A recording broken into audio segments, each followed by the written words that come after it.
Bonjour, aujourd'hui nous allons faire un rappel sur les angles alternes et internes, puis parler un petit peu des conversions d'unités. Tout d'abord, sur cette figure, on voit deux droites que l'on va considérer comme parallèles qui sont coupées par une séquente.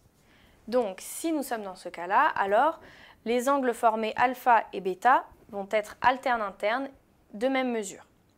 Réciproquement, si on a deux droites qui sont coupées par une séquente et qui vont former deux angles alternes-internes de même mesure, alors ces deux droites vont... de la même façon, on va avoir deux autres angles qui vont être formés, les angles delta et gamma, qu'on appelle les angles correspondants. Ces deux angles correspondants, si ces deux droites sont parallèles, si ces deux droites parallèles sont coupées par une séquente, ces deux angles correspondants, vont être égaux. Et réciproquement, si on a deux droites coupées par une séquente qui vont former des angles correspondants égaux, alors ces deux droites vont être parallèles. Concernant les conversions et les unités de surface et de volume. Tout d'abord, nous allons parler des mètres carrés, décimètres carrés, etc. Tout simplement, pour faire des conversions sur des mètres carrés, il faut appliquer un facteur 10 puissance 2. C'est-à-dire, pour passer par exemple, décimètres carrés à des centimètres carrés, on va avoir fois 10 puissance 2. De la même façon, pour les mètres cubes, décimètres cubes, etc., on va avoir, dans ce cas-là, un facteur 10 puissance 3 ou moins 3. Pour passer de décimètres cubes à centimètres cubes, il faut multiplier notre valeur par 10 puissance 3. Pour passer de décimètres cubes à mètres cubes, il faut multiplier notre valeur par 10 puissance moins 3.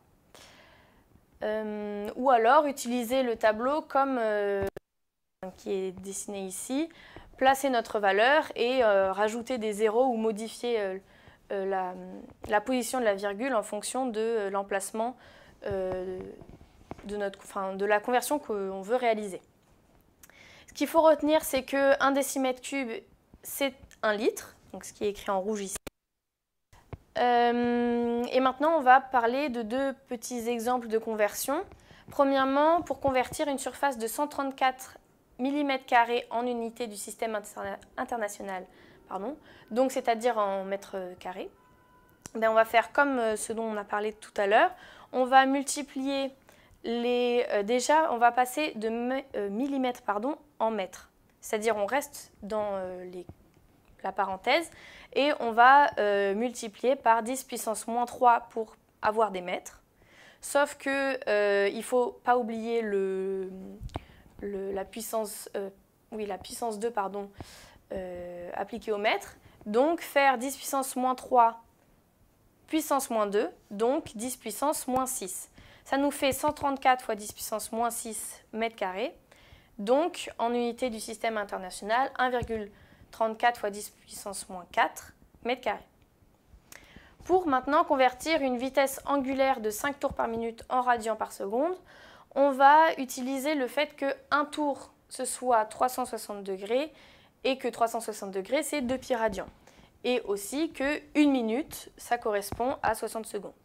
Donc 5 tours par minute, c'est 5 fois 2 pi radians divisé par 60 secondes. Et 5 fois 2 pi sur 60, ça nous fait environ 0,52 radians par seconde.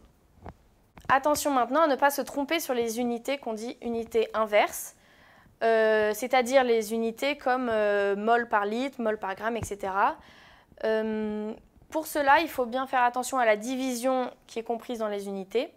Donc, 1 mol par litre dans cet exemple, ça va être égal à 1 mol par décimètre cube, comme ce qu'on a dit tout à l'heure. Donc, c'est égal à 1 mol divisé par... c'est-à-dire